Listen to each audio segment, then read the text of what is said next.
Welcome to JK Academy of Virtual Schooling. We offer coaching for SEC Intermediate and IIT Foundation through virtual schooling mode.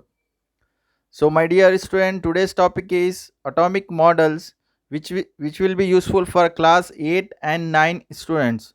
So, there are three types of atomic models given here in class 8: Rutherford's atomic model. Third one is Bohr's atomic model. So we'll see in today's video Thomson's atomic model. So it is very important. Please do watch my video for the next 2 and 3 minutes to understand this topic. So we'll see what is Thomson's atomic model. Under this, the first point is an atom is a uniform sphere of positive charge due to presence of protons as well as negative charges due to presence of electrons which are embedded in it. This model is often called watermelon model. What it is? Watermelon model. The second point in Thomson's atomic model is an atom as a whole is electrically neutral because the negative and positive charges are equal in magnitude.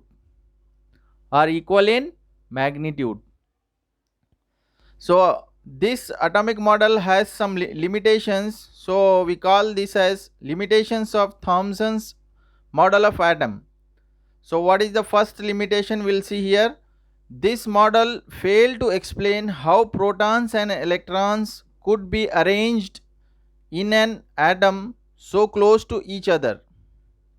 So the students, you can understand with this model failed to explain how protons and electrons could be arranged in an atom so close to each other. Next point it failed to explain is alpha particles are charged particles having 2 units of positive charge and 4 unit of mass, that is they are doubled charged helium ions. So this model failed again to explain this point. So thank you very much students. Please like, share, subscribe our YouTube channel JK Academy and our Facebook page JK Academy.